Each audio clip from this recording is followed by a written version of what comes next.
So, Tanzila, let's kind of look into kind of like your background in the sense of where were you born? How many siblings do you have? I born in Bangladesh and I have two siblings. They both are younger than me. One is my brother and another is my sister.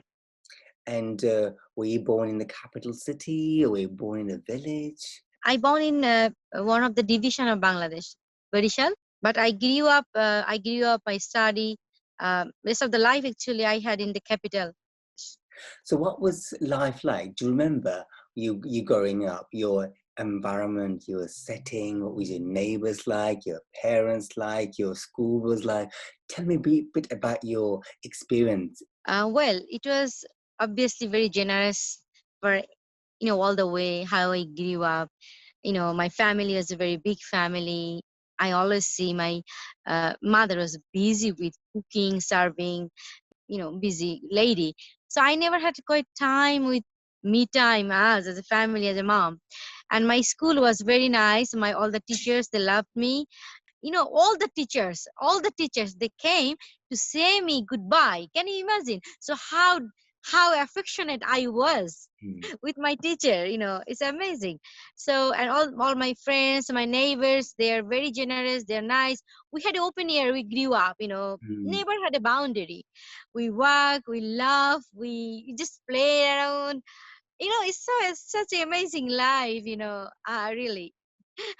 it mhm. it makes me so laugh, how Yeah, it was nice, so vibrant, so yeah. playful, so joy. It was nice. So tell Obviously. me more about your like schooling. What happened? So you went to primary school. Did you go to college? Okay, well, I had two master degree, both are from London. And before I came in London, it's been more than 10 years. I came for my master degree. And before I had my BSc engineering in computer. So and before I had study in college So did school. you? So in Bangladesh, so you did your primary school and your college and anything else? And honors, I had engineering, my BSc engineering. And what was it like studying there? Oh, well, it was very good. But the thing is, if you compare with in UK, it's like totally different. Because in Bangladesh, it's like they pressurize, like you can say it's a memorizing thingy. I'm not that kind of actually student. I'm like, if I love something, I can remember. But memorizing is not me, Tanzila. Even science, I had always physics, chemistry, math. So it's not something memorizing. It's all about theory. It's all about, practical. So all the rules. So I'm fine, I am not that kind of memorizing student. So if I can compare in London, it's kind of very open. Like here is they are not giving pressurized, you're doing assignments, coursework, like quite flexible things that you love to learn. But in Bangladesh, it's like a tiding restriction. You just memorize, and I don't like this kind of memorizing thing. I like to learn. So Okay. initially, when you came to UK, what was the underlying reason for coming to UK? Okay, for my master's degree, because after finished my BSc engineering, even before finishing, I had it was so lucky, blessed by Allah, that I joined in world's one of the biggest organization for business engineering. They are doing some PowerPoint generation.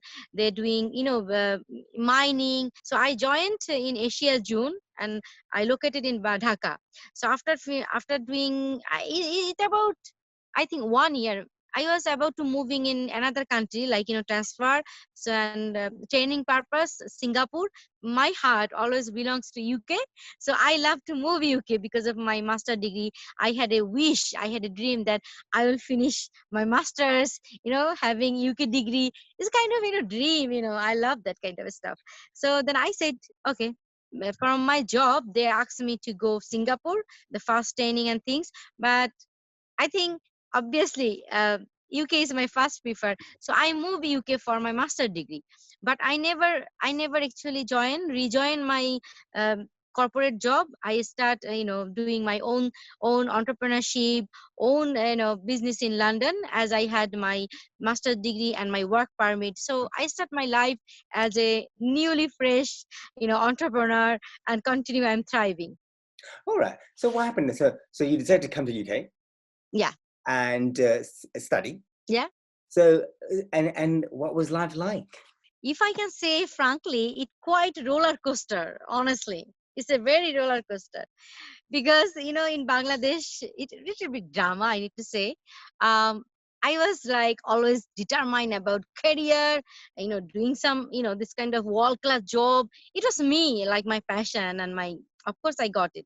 As I dreamed, I work, and I did it. I study in like everywhere. I study the, best institution, job, corporate. The thing is, when I when I came to London, my life totally changed because I had marriage before I come to London. Bangladesh, they always want just do marry before you go abroad, and I did. After that, when I came in UK, I started studying. My husband joined with me, and Allah blessed me a baby boy. Mhm. So having a study, having a baby boy, I was so sick. It was hard, and my coursework, and I am a very serious student. I love to study and study, but at that time I was so sick, and the Mhm. baby born. So it was horrible situation. I was okay, I Yeah. managed, but honestly, I was so sick, and you Mm. can say I had a post and pre-antenal depression, and I had no people, I mean family member, to help me, even just a cooking like a. But in back home, my mom even helped my aunt whole night. They stay over, the hospital. Even the family, they always look after minimum 3 months. They help Mhm. the baby, newborn baby. Yeah. But me, when I had operation, when I had seizure, the afternoon, the evening, I washed myself. And Yeah. you know what I mean. So Yeah. my life was a roller coaster because I am a serious student. I Yeah. am a careerist woman. I am a professional. So everything together and having a baby, newborn. Oh my gosh! But I had everything. Luckily, by blessed by Allah, every step in my life I overcome very nicely. Though it was tough, but So how I did you think overcome? because I had quite self-esteem high because I believe I can do it. It's hard.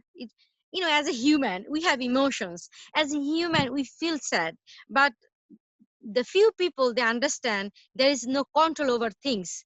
So as I am very self-independent woman, I came in London alone. Can you imagine? So I learned everything. I was ready to take the challenge, and I one thing I want to say. Anything happen in my life, I take it positive, and I think we need to overcome, we need to do it very you can say spontaneously. Mhm. It happens, so it hurts, it really hard and hurts me, Yeah. but I need to feel it, I need to go through it, and Mm. simple I do it. Okay, so in terms of, let's say, your family, so did you and your husband come together? No, actually I came first. He had Mhm. a job. Yeah. He was worked in a Asus, the Asus. Yeah. Yeah. He worked. He is in computer engineer too. So he worked, and he was been relocated to Malaysia for his training purpose Mhm. from Asus, that's why he didn't came with me. He joined me later. It's about 7 8 months later. He joined with me. When did you first come to UK? Is it, you said 10 years ago? Is that right? Yeah, it's been more than 10 years. So how do you adjust to, of course, you're having so much struggle in terms of, family life, a new baby, and you're thinking about career. But in terms of the Western way of living, how did you deal with that bit? Oh, I feel it's so open and generous. Honestly, I can share with you. Hmm. In back home, I always wear a scarf, but Hmm. when I come in London, I see here. I see, the long burqa, the Somalian women, because I work with community work, you might know. So the thing is, I always mix with diverse people, and I feel like everybody is like valued. I feel no discrimination myself because yeah, where I live, where I hang around people, I never actually feel that kind of discrimination, though we know it has underneath. So I feel that if they can wear whatever they can wear, if they can do whatever they want to do, so I choose myself the good thing that I can do, and nobody will tell me nothing. So I start wearing actually hijab properly, not like a scarf, but it's proper way, like using the pins. You can say it quite tight. So in before like wearing just like a normal. But when I came in London, I inspired by other people having the burqa, having the niqab and things. I think I need to share with you. In my life, most of the time I live in a hostel, Mhm. boarding hostel. So I'm actually open to Where receive any here kind of. or in Bangladesh? In Bangladesh, I study in one of the women's best institution named Bharatashri Homes. So there, thousands of women. I mean yeah, the sister. So the thing is, I was always open to take any challenge, new Yeah. environment. I'm very resilient. I'm very resilient. I match So with then, England very nicely. I had no oh, problem since I came as a so person. okay. So I mean, you mentioned about racism. Have you personally experienced any forms of racism? Uh, Personally, I didn't had any kind of negative approach because I always, you can see me, my work. I always work with diverse community. I'm so good with, yeah. It was so blessed that I had, I am I'm privileged to mix with mayor, MPs, very high profile people. They never they never actually discriminate me. They always see my skill. They Mm. always appreciate my initiative, my community work. So I am very humble. I am very grateful. All those people, they came in my life as a professional life. So in terms of, let's say, like obviously personally, you have a husband and a child. How old is your boy? 10 years. 10 years. What is he like? Uh, he is kind of my husband's personality. My husband is very highly professional, highly skilled. He very focused and quite introvert. So my son is he's open with me with the community, but quite father personality, Mm. very focused, very person central. Yeah, very quiet.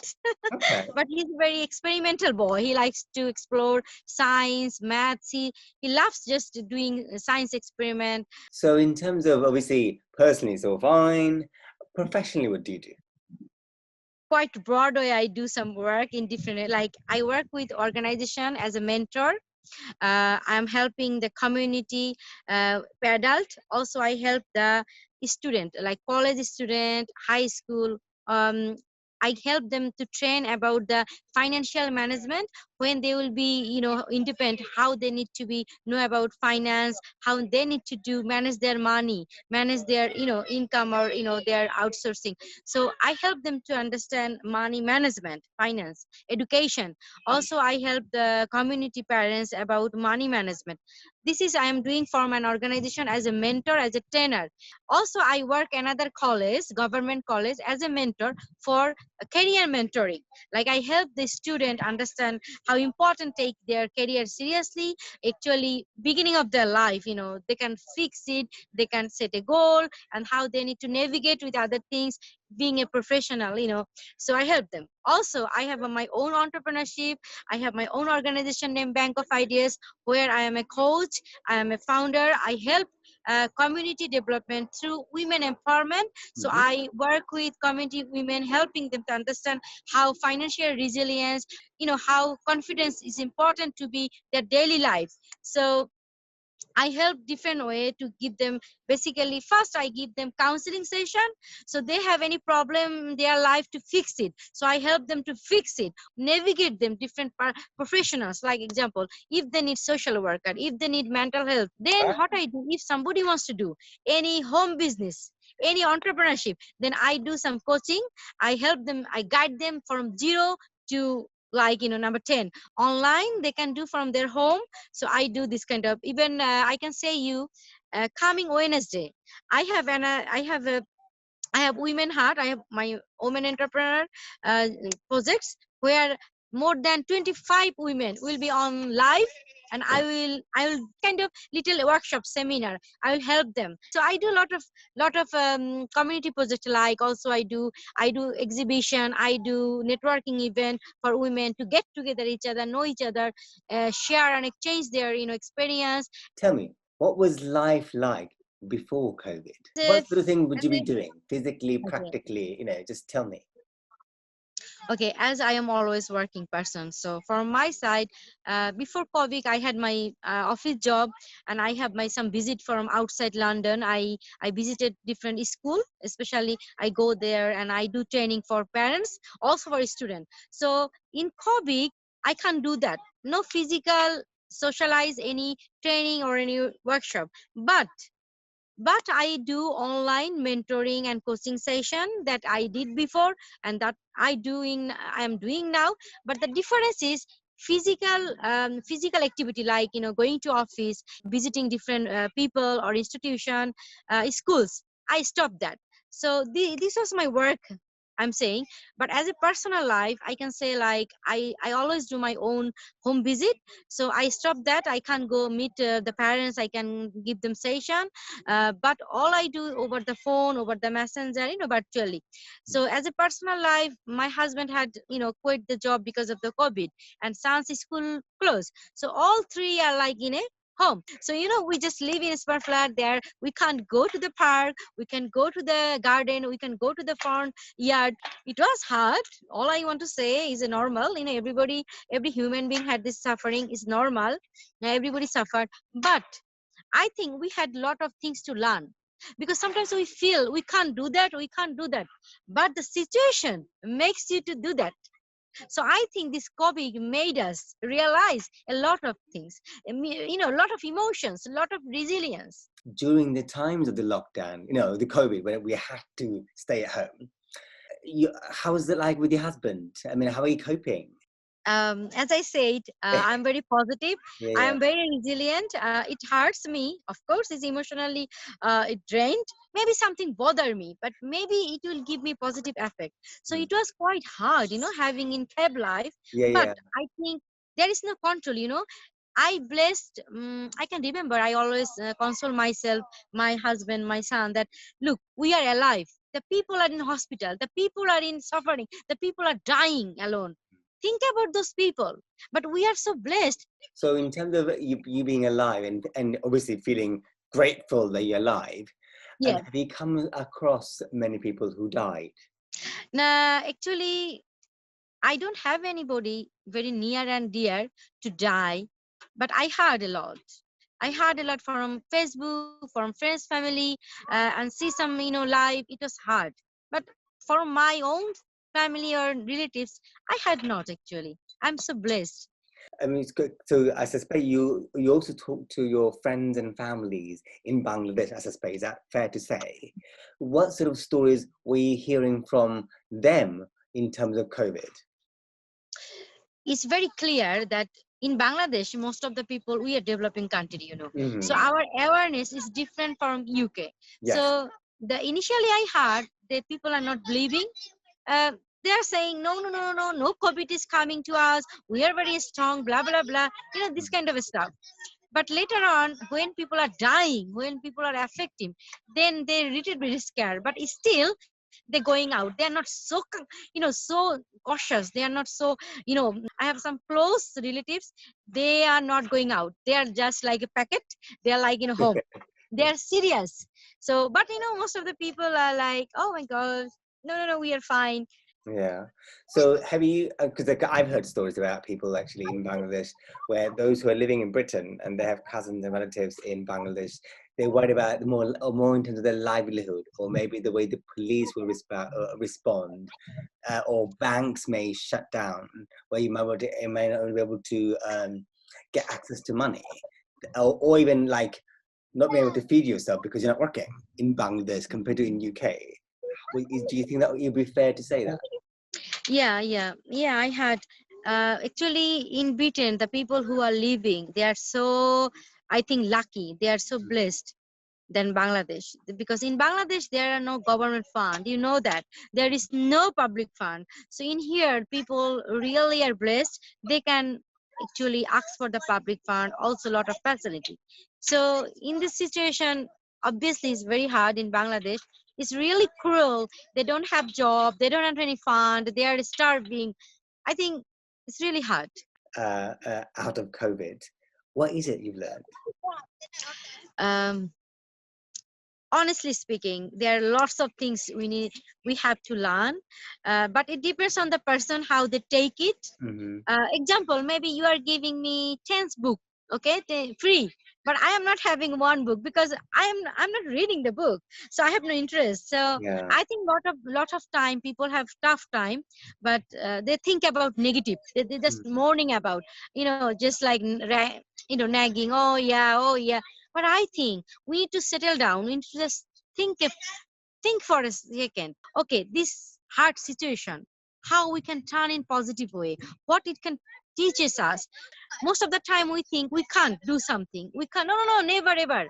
I can live without my friends, I can live in home, I can live like 70 without socialization, but the situation makes you to do that. So it teaches us we are human being, we can cope any situation, and we will be resilient over time being. What sort of things did you develop? Because I know you're very creative. Yeah, Yeah. actually, I am a quite busy woman. All the time I do blogging, Yeah. I Yeah. do my own content writing. That's why actually I didn't had any time. I can share with you. It's silly, I know. I am always a busy woman. I had Yeah. no Yeah. time. So Yeah. in COVID, it gives me so much time to Yeah. just Yeah. settle down myself, have a rest. Honestly, have a rest. As I am, out of London, I am visiting people, I am meeting people, I give session, I do training, and my husband was always busy, he had no time. So this time actually it makes us closer, Mhm. it gives us like a cooking skill. So I can share interesting part of life. My husband never know how to do the roti, Bangladeshi roti. Yeah. Yeah. Yeah. So Yeah. this time my Yeah. Yeah. husband said, okay, let's do this. Me, my husband, my son, we start making the roti. But the roti, it looks like not a round shape, it looks Mhm. like this, like a Yeah. map. It was so Yeah. bad. So the COVID, the COVID teaches over time. My husband now can do very nice roti. So this COVID actually we cooked every day. Normally we don't cook every day, but Mhm. this COVID what we can do, the time pass. So we cooked and we do baking, and my Yeah. son was doing some experiment. My husband helped my son to do some science experiment. Yeah. So we were busy with this. But me personally, I did phone call. I Mhm. take a lot of coaching and mentoring phone call. People are very sad, people are upset, they had domestic violence, they had some kind of financial problem. So Yeah. I always over COVID, I never charge. Over COVID, I always just free. As a gift over COVID, I gave so many sessions, so many counseling as a gift, as a gift. Well, then that's kind of pretty much it, Tanzila. Well, thank you for sharing your story. Okay, I want to share something else. So my one of the organization named Bank of Ideas, Yeah. where I go to the workshop Hmm. for the migrant, especially the migrant or immigrant, diverse parents who came in this country, for different purpose, maybe Yeah. living, maybe job, maybe relocation. So I help them to understand how important they should teach their mother tongue to their children, Yeah. because of the children need to have, self identity, confidence, self resilient. My one of the book is helping. My one of the book helping rather than me physically meet. My Show us book the is book. helping. Yeah, I show you. I show you. Let's have a look. There we go. Mind I'm your mother showing. tongue. A Yeah, parental guide how to encourage diversity to learn about mother tongue. Award-winning speaker and radio host, Tanzila Zaman. We love you. so it was another story. Actually, it's not a little story, it is a big God. story. When I came in London, Yeah, yeah, I had no discrimination, but I have reception. People are having me, their discussion, their training. So it was so proud of me. I feel like I am a migrant. I have my English is not like that kind yeah, of yeah. pronunciation Absolutely. rich, but look, they appreciate me how I am. So I feel in this country is really overwhelmed for receiving diverse people. Mm-hmm. That and we need to utilize. So Mm-hmm. I think my child, our children need to know that. So Mm-hmm. they need to be open and receiving any multiculturalism or diversity, but Yeah, they need to think about their identity and who they are. They need to hold the legacy, the root. That's why this book is helping over the world. So I think it doesn't matter I am physically with them, but my book is with yeah. them. It guides them how they Yes. can help their children to learn about their mother tongue and the Yeah. root, the diversity, the culture, the language. So I think it's very important, being living in a global city. It's very Yes. important to know how you cope with diverse Mm. people. Be resilient, be respectful, always be welcoming. Thank you. Thank you very Tanzila, much. you are amazing. Thank you. Thank you.